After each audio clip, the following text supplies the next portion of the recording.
Greetings. Today we're going to talk about how to install a Sprinter 2500 RIP rear leaf spring install. And we're going to look at the guide first, and then we're going to show you how to actually do it step by step. Here we go.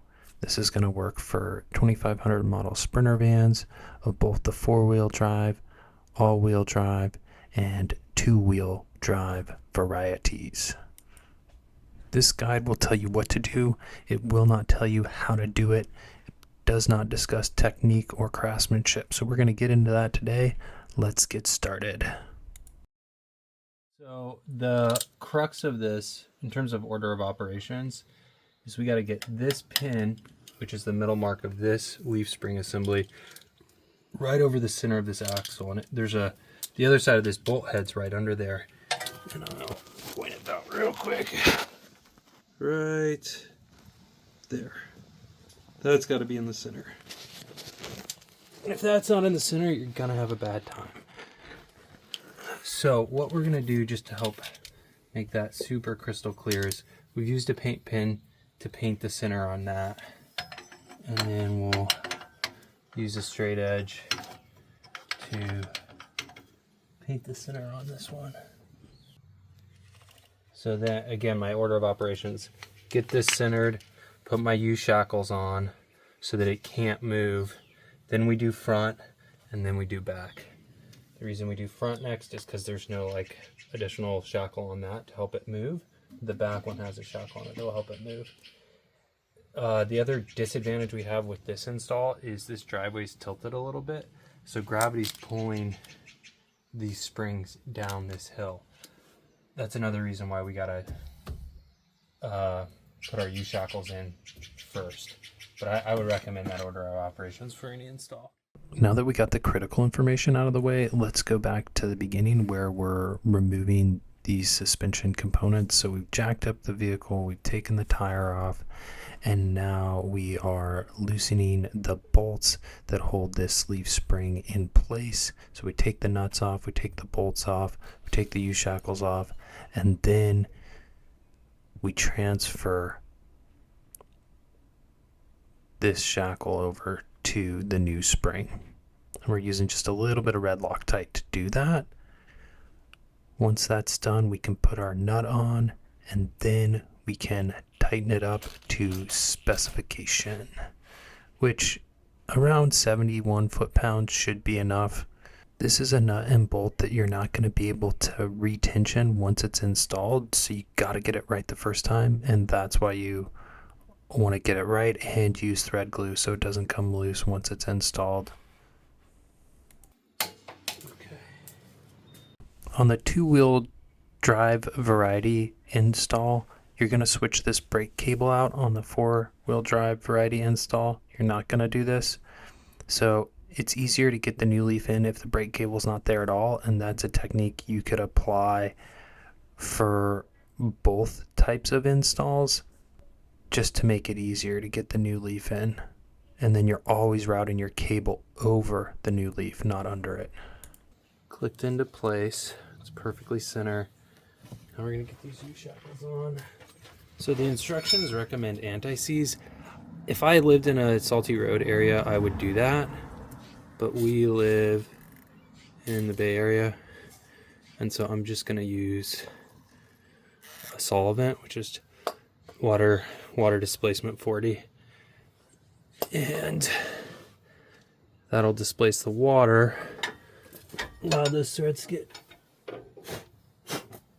bolt holes are a little dirty. Allow those threads to have some lubrication on them when they pass through these holes. Oh, gotta put our saddle back into. Where's the saddle? Here it is.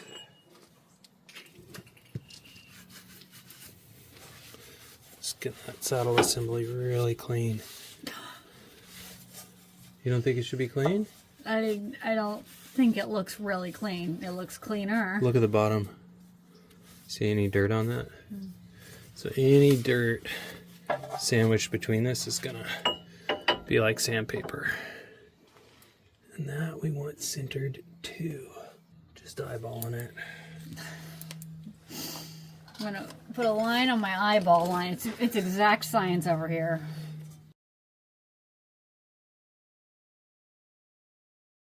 Pinch. Okay. All right, now I'm going to put my nuts on both sides of the U-shackle on both U-shackles, and I'm going to count the thread count on the bottom part where the threads penetrate through the nut towards the ground. And I'm going for about 6 threads on each U-bolt on each side, each perfectly balanced. That way this thing is not tight, but it's snug. It's not going to move while I put the forward bolt in and then the back bolt in.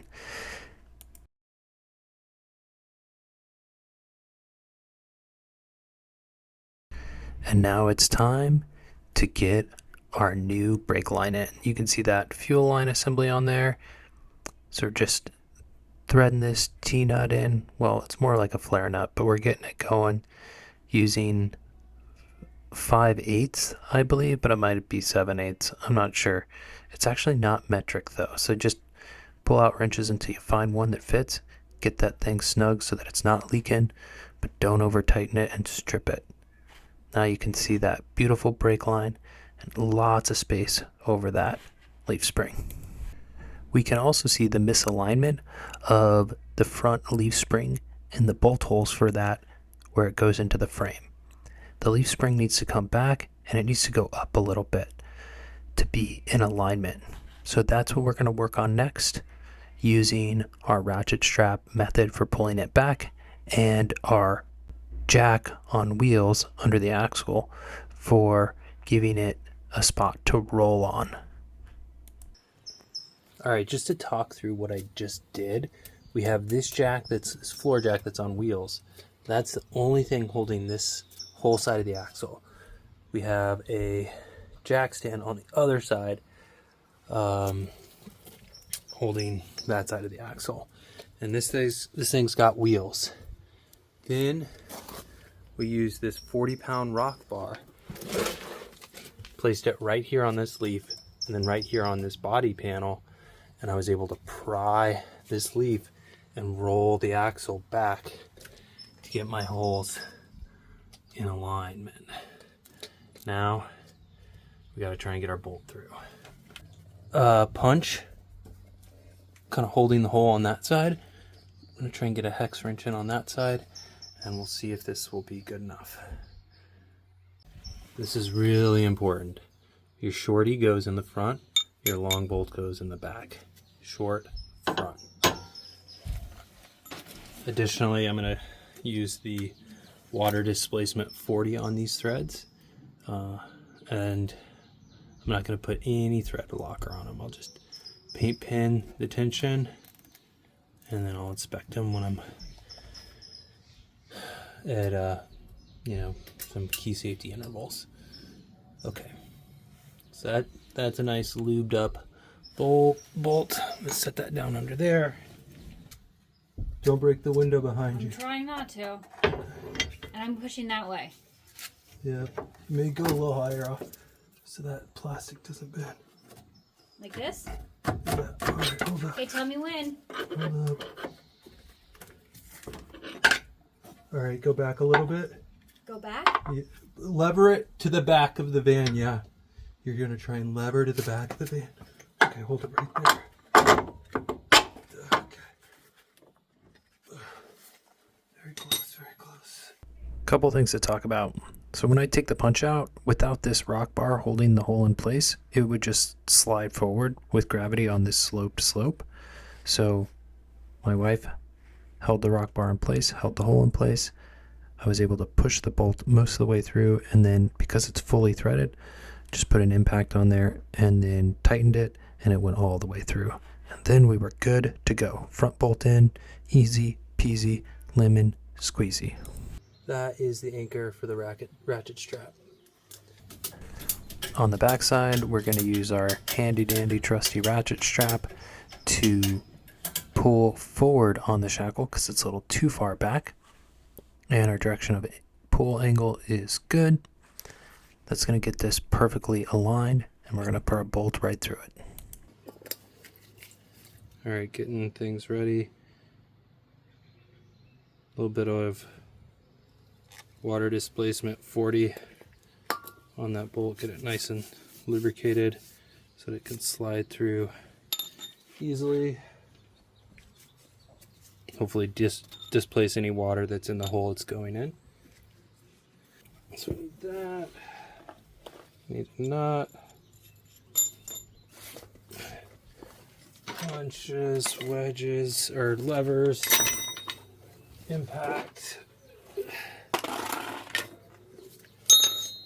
Let's get in position.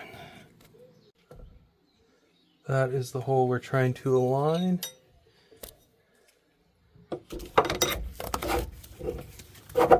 It is almost perfect.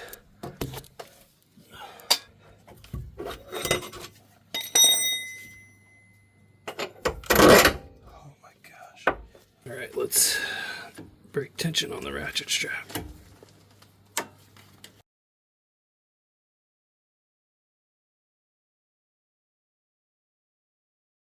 All right, this is my documentation page where I'm going to count my threads on either side of my U-shackles for the driver and the passenger side of the vehicle to make sure they all are tensioned to the same thread counts. All right, so my first count, I have 8, 7, 8, 6. So we need to tighten 2 rotations and 1 rotation to get these even. And then we'll go to the passenger side. Using a handy dandy paint pen, we've drawn a line down the length of the long socket, and so we can put that on the bolt and then put a red line on top of it, and then we can count the revolutions that the socket makes as it goes and then count our threads. So we get everything matched up with this system. Step by step, U-bolt by U-bolt, driver side, then passenger side.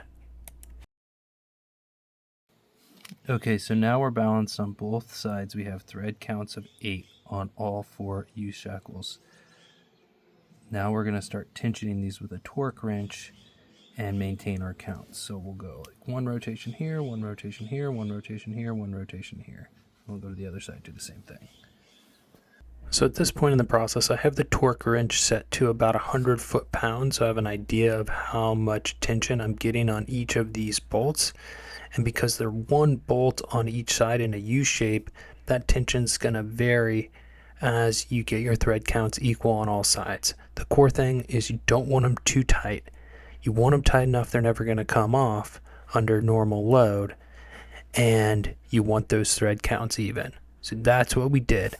We got to around 150 foot-pounds actually of torque on each one of our nuts, and if you count the fact that they got the WD 40 on them, it's probably even tighter, maybe 170 foot-pounds. You may go a little lower. Either way, our thread counts are at 9 on each side, and that's what we did, and that's what we're going to roll with for this first iteration of this installation. All right, I had to adjust the torque wrench for the driver's side, but everything's on the 9th thread back here too, and our foot-pounds are between 75 and 150, maybe even a little more on some of these than 150, but I feel like the system's nice and tight, ready to go to the next part of the process, and we will test drive this in the future and then count our threads again to make sure we're staying in specification. 70 more. That's torqued. Yeah, that's like 75 foot-pounds.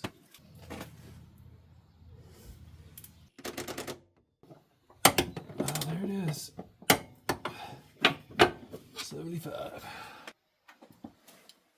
Now that we have our 6 bolts torqued to specification, maybe it's 8 bolts, it's time to put the wheels back on, take this thing for a test drive. I just got the back wheels on and the jack stands off. Took my measurements. Right now we're sitting 4.5 inches higher on the 2-inch lift kit. So it's got some settling to do. Over here, we're 4 inches higher. This is the side the water tank's on. It's about half full.